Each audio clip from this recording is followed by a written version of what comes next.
নমস্কার বন্ধুরা, আপনারা কেমন আছেন? আশা করি আপনারা ভালো আছেন। আজকে আরেকটা শীতের সকাল, আর আমার খুব লিট্টি চোখা খাবার ইচ্ছা করছিল। পাটনায় লিট্টি চোখাটা খুবই ফেমাস, তাই জন্য আমরা চটপট করে ওর প্রিপারেশনগুলো করে নিলাম।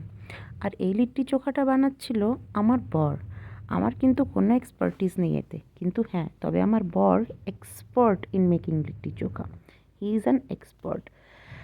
তবে ও আমাকে বলল যে তুমি যদি নাও বানাও তাহলে একটু সাইড হেল্পটা তো করতেই পারো। তাই জন্য আজকের দিনে আমি ছিলাম ওর সাপোর্টিং স্টাফ।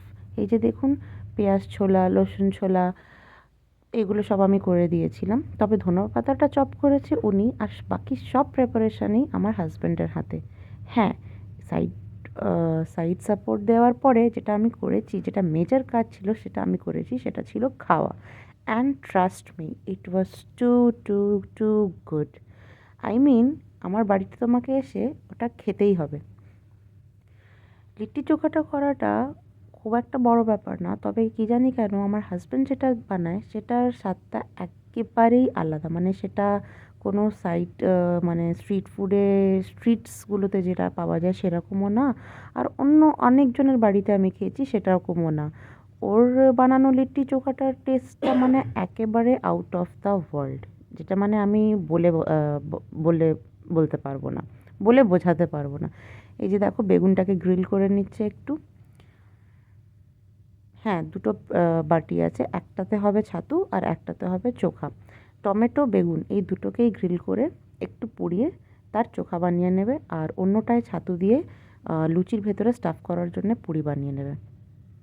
উইন্টার মর্নিংগুলো একেবারেই শুকনো রুটি, আলুর তরকারি বা শুকনো রুটি আর আলু ভাজা খেতে একদমই ইচ্ছা করে না। উইন্টার মানেই একটু ভাজাভুজি, লুচি, কড়াইশুঁটি দিয়ে লুচি, বা বলতে পারো রাধাবল্লভী, বা এরকম ছাতুর পুর দিয়ে লুচিটা খেলে ভালোই লাগে। আর তার সঙ্গে যদি চোখা হয়ে যায় বা আলুর তরকারি হয় তাহলে তো ব্যাপারটা জমেই যায়। এই যে দেখো, আমরা যখন ওটাকে ফ্রাই করছিলাম তখন আমার হাজব্যান্ডকে একটা আইডিয়া স্ট্রাক করলো। ও বলল যে কটা লিট্টি আমরা যদি জাস্ট আগুনে সেঁকে বার করে দিই তাহলে কীরকম হয়। তারপর আমরা সেই ব্যবস্থাটাও করলাম। যে দেখো, তোমাদের দেখিয়ে দিচ্ছি। আগে আমরা একটা নিয়ে ট্রাই করেছিলাম, কিন্তু এই যে বিহারি জুগাড়, তারপরে দেখো কিভাবে ও একটা আইডিয়া লাগালো যে 3-4টে লিট্টি একসাথে কিভাবে আগুনে সেঁকে খাওয়া যায়।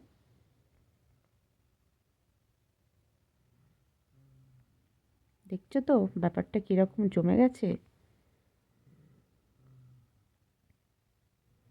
অ্যান্ড ট্রাস্ট মি, যেটা আমরা ফ্রাই করে বার করেছিলাম সেটার থেকে এই আগুনে যেটা আমরা মানে গ্রিল করে বানিয়েছিলাম সেটা আরও বেশি ভালো খেতে ছিল।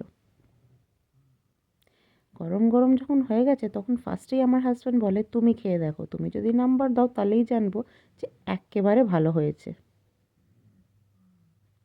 এটাই ছিল আমাদের একটা উইন্টার মর্নিংয়ের দারুণ জমে যাওয়া ব্রেকফাস্ট। আপনাদের বাড়িতেও কি এরকমই জমে যাওয়া ব্রেকফাস্ট হয়? যদি হয় তাহলে জানাবেন, আমরা জানতে খুবই ভালো লাগবে।